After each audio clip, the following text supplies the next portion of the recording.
Today's episode is 5 ways to get your employees to absolutely hate you. Oh, I love it. All right, so let's get into it. Hey everyone, welcome back to another episode of The Balanced Business Coach. My name is Tony Robinson and I am here to talk to you about all things business, life, leadership, and balance. Today I have a fun one for us. I'm really excited about this, probably because part of my nature is to kind of just be brutally honest and just kind of like blurt things out and hope that they land well because my intentions are really good. I feel like this one is extra important because so many employers are getting this wrong. And the reason why we're seeing the shift, there's a couple reasons why we're seeing a shift in the workforce. Number one is the obvious improvement of technology and just availability, accessibility for people to be able to work for themselves, do different things in life. But the other piece of that is that employers are not adapting. They're not changing and they're not listening to what the people in the workforce, the people who are in their business doing the work, what they need and what they want out of their workplace, their relationship with their boss, out of their leadership team, and just out of life in general. Because if you followed me for a while, you have probably heard this, but our wheel of life has sections in it. There is fitness, there is wellness, there is family, there is romantic relationships, there's finances, and there's career. So when we as leaders or employers look at employees as just that one section, as just career, we do ourselves a huge disservice because our employees are so much more than just a number, just an employee. And if we value the fact that they are a human who has this whole other life outside of just that slice of career, regardless of how much time they spend with us, they have other things going on. And the more we value those, the better outcome we will see in tenure, stickiness, satisfaction, loyalty, just growth in general. Those things all are going to improve based off of you investing in the whole of your employees, not just your bottom line. Okay, so today's episode is 5 ways to get your employees to absolutely fucking hate you. Oh, I love it. All right, so the first one is always making changes. So if you are someone who is constantly flipping the focus, or you make an announcement about we're going in this direction, and then all of a sudden you completely turn the car around, stop, reverse, and go a totally different direction, your employees are gonna fucking hate you. Not only does this take away your credibility as a leader, but it confuses the mess out of people. Like, this isn't about adapting or being agile and changing as trends or things happen in the world. It's not about that.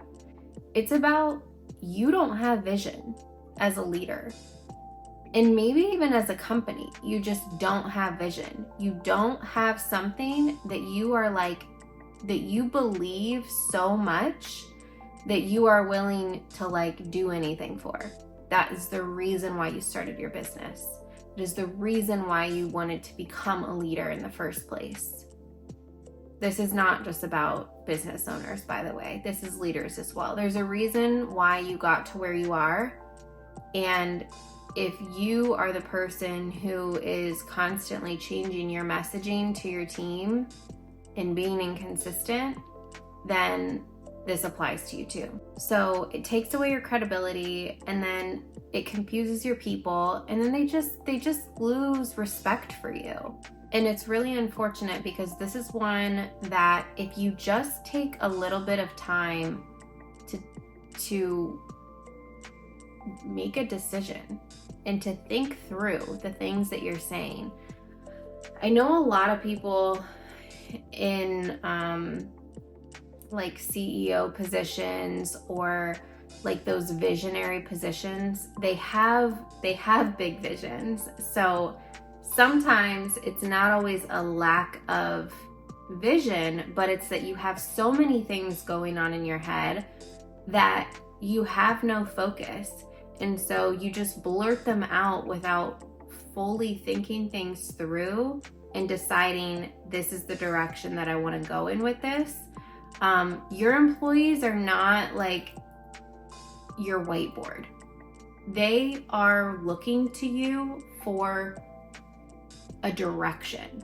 So when you just spitball with your employees, unless you are very, very clear that that is what this is, like I understand, you know, we're doing X, Y, and Z right now, but I'm thinking about pivoting. These are some ideas that I have. What do you guys think about it? See what kind of feedback you get. Number one, if you don't get any feedback, then your employees are not the people that you should be spitballing with, because clearly they aren't receptive to that, and that's just not the relationship that you have with them yet. Maybe someday you will get to that, but find friends, other leaders, other people in your space who understand what you do that you can spitball with, and do that. But then number two, like once you have decided, after you've spitballed all your ideas, you have to decide on something, and then you have to stick to that. Don't just spitball ideas all the time and then try one out and then try another one out. Like, think your ideas through. Be respectful of people's time. Be respectful of their energy, because when you say something like, this is the direction we're going in, your people listen to you. And so the next minute when you flip it or go a different direction, it's like, it's jolting to the nervous system, and you're taking away productivity from your team. Quit doing that. Just stop it. It's annoying and it's not helpful for your business as a whole. Just stop. Okay? So that's number one. All right. So number two, this kind of goes along with the number one, but a little bit different. So number two is inconsistencies with your policies and procedures. This is more along the lines of, for this situation with this person, we're going to handle it this way. But in this same situation with this other person, I'm going to do it that way. This doesn't necessarily mean internal people. And FYI, that is a great way to get a lawsuit on your hands. But it can also be with clients or whoever you guys are working with. If you say, like, this is our system operating procedure when this happens, or for our clients, we do X, Y, and Z when they request something from us, then if you are changing that, or if you're not consistent in your procedures with people, it will make you crumble as an organization. I'm telling you, it will literally make you crumble. This is kind of like the child who grew up with no structure in the home. Whether you have a document that has the structure on it or not, if you are not enforcing that effectively in the same way every single time, it's as if you have no structure at all. In fact, it would probably be better to not have anything documented and have your employees come up with their procedures rather than you having something documented and doing things one way one time, following it one time, and then not following it the next. That's a really good way to lose trust with your employees and to cause frustration. It also brings down productivity because when your employees go full speed ahead into what the policy says or what the procedure is, and then you flip it on them because whatever reason, they're gonna look at you sideways. Like, I just did all this work for no reason. You told me to do this way. There's a way to handle that too. So there's always going to be, as a leader or a business owner, a position that you get in where you have to make a call to say, am I gonna make an exception to the rule this time because this customer is valuable to me or because whatever. But you really have to weigh the pros and cons of doing that. Is it worth causing frustration with your employees? And how often do you do that? Is it going to feel like a one-time thing to them to where they get it, they understand where you're coming from? Or is it feeling like, oh God, this again? Just be aware of how often and why you're making the choice to be wishy-washy on your policies and procedures. At the end of the day, structure matters in the workplace, and it doesn't matter if you are a one-person team, it's just you. I am a one-person team, and you better believe that there is structure to my days, to my content, to everything that I do. There is a structure, because if I want to grow and if I want to have a successful business, if I ever want to hire employees, I have to have a structure now, because the bigger things grow, the more exponential how you operate now will get. Hopefully that made sense. So basically, if you're unorganized now and you multiply that by 10 people, you're going to be more unorganized with 10 people. It's going to be harder. And it's going to be harder to change and get things under control when you have more people to look after.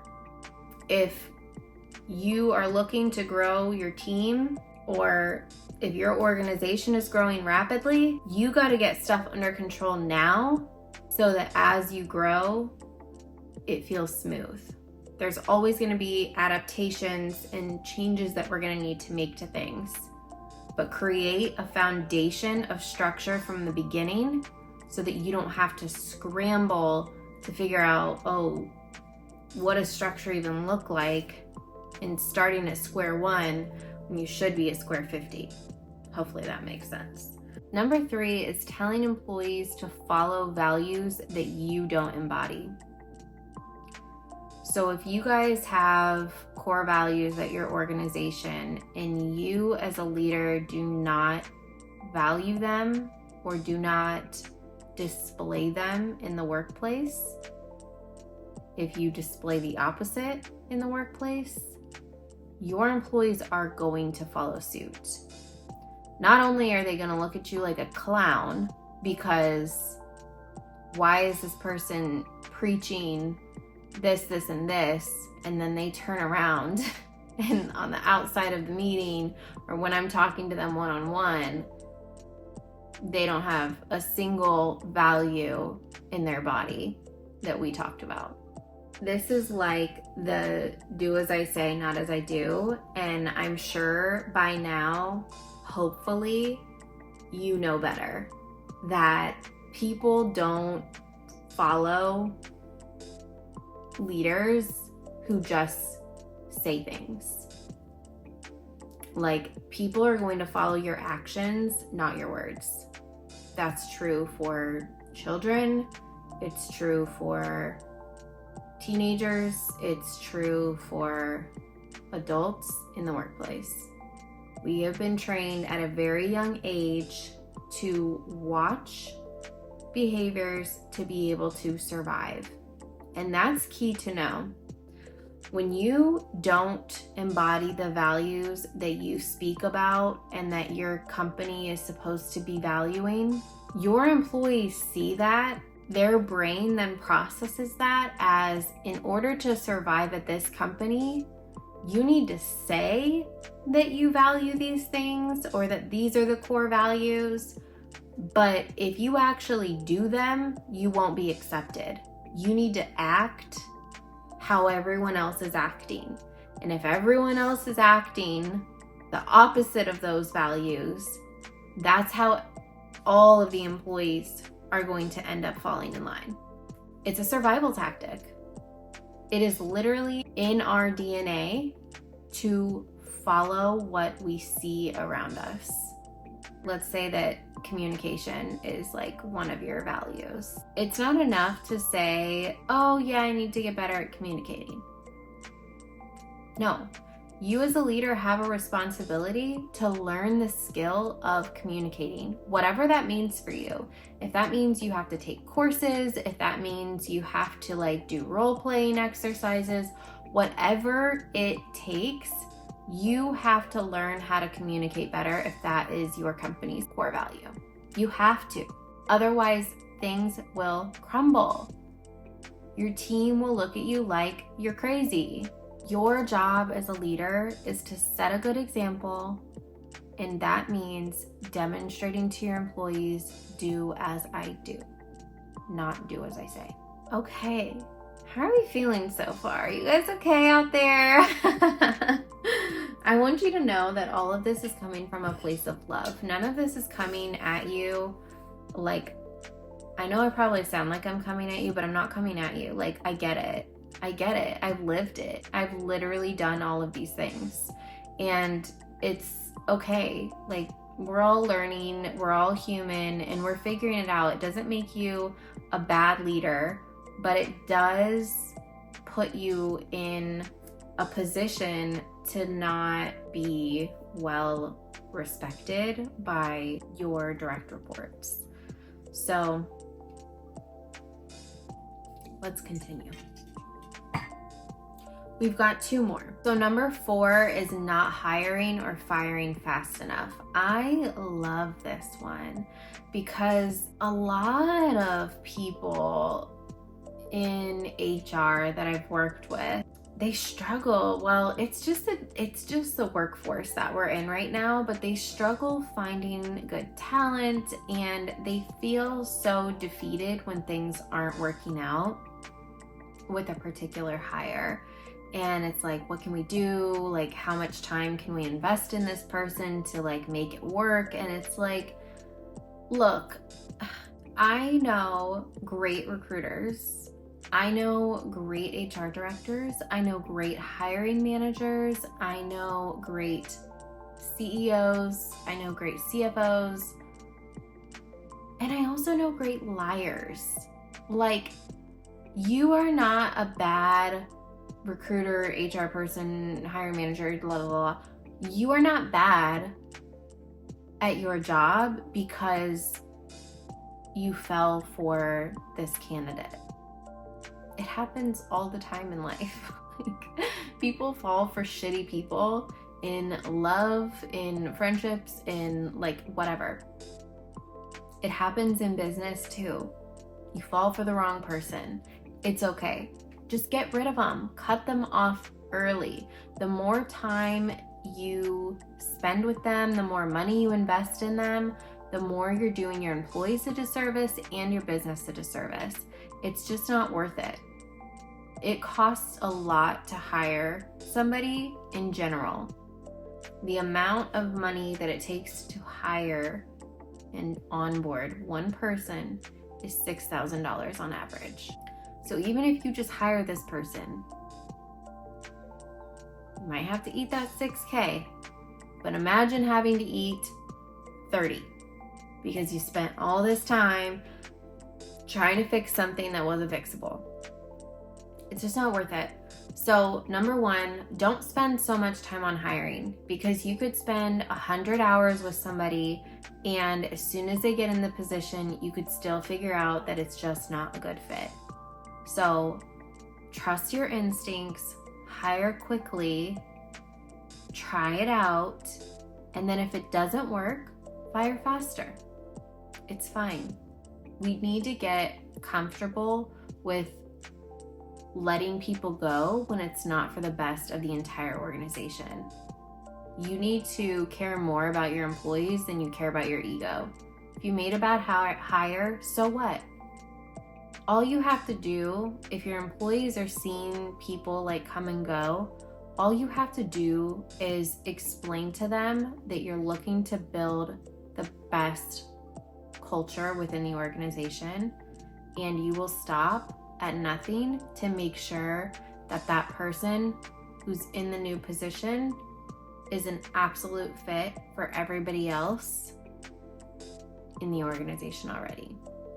If you make it about them, they're not going to take it as if their job is in jeopardy. And the other thing on interviewing for long periods of time, like, it's just so disrespectful for the other people who are like in the process. Like, drawing things out with a particular candidate or like a couple of candidates, it's just such a waste of their time. If you know that you're looking at one over the other in particular, like, just go for it. Try it out. And hopefully, you know, if it doesn't work out, you'll be able to go back to that other candidate and maybe they'll still be available. But don't waste their time stringing them along for weeks and weeks and weeks and weeks because you don't want to make a bad choice. Even after those weeks and weeks and weeks, you could still end up making a bad choice. I've seen it plenty of times. It's okay. It's not your fault. Move on. All right, and then number 5, and I feel like this is the most important thing when it comes to being a leader in an organization. Number 5 of the 5 reasons why your employees might hate you is being unavailable. Look, I get it. We're all busy. I'm busy. You're busy. He's busy. She's busy. We are all busy. Especially if you are in like a smaller business, you're wearing multiple hats, you've got a lot of shit going on. It's okay, like, to be busy. But this is another reason why, like, hiring is so important, but this is another story for another day. When you neglect and do not make time for the people who essentially operate the business, because we're thinking about, you know, the top of the organization, the leaders as the top of the pyramid, the further down you go, like, there's more of them, and they are the structure, the foundation that's holding up the top, okay? Without them, the business starts to crumble. It starts to get smaller because you can't do this without them. So if you do not make yourself available for them, if you do not check in with people, if you do not answer their emails or their calls or their requests to meet with you, they begin to feel unimportant. They feel like their work doesn't matter. They feel dispensable. And you do not want your employees to feel like that. You are losing good talent because you're not spending 5 minutes to answer their questions or to just be like, hey, Brenda, what's going on? I can tell you're stressed out. Like, what's up? Or, hey, Brenda, looks like you're having a great day today. What's up? Like, it's that easy. Make connections with your people. There is nothing more important in leadership than connecting with your people. Who are you leading if you're not, like, talking to the people? You can't know what's important in your business, in your department, in your team, if you aren't talking to people. You gotta talk to people. It's really important. Good news. I have good news for you. all of this is 100% in your control. Like, that's the thing. None of this is like the end of the world. I love that you're here right now. I love that you're listening to this right now, because it means that you know that there's like something off and that you could be doing something better. And that means that you are already probably a really amazing leader. I promise you, if you're here and you're listening to this and you got this far, you are an incredible leader. I know it. So if you do any of these things, like, this isn't a time for like, pouting and woe is me. Like, this is a great opportunity for you.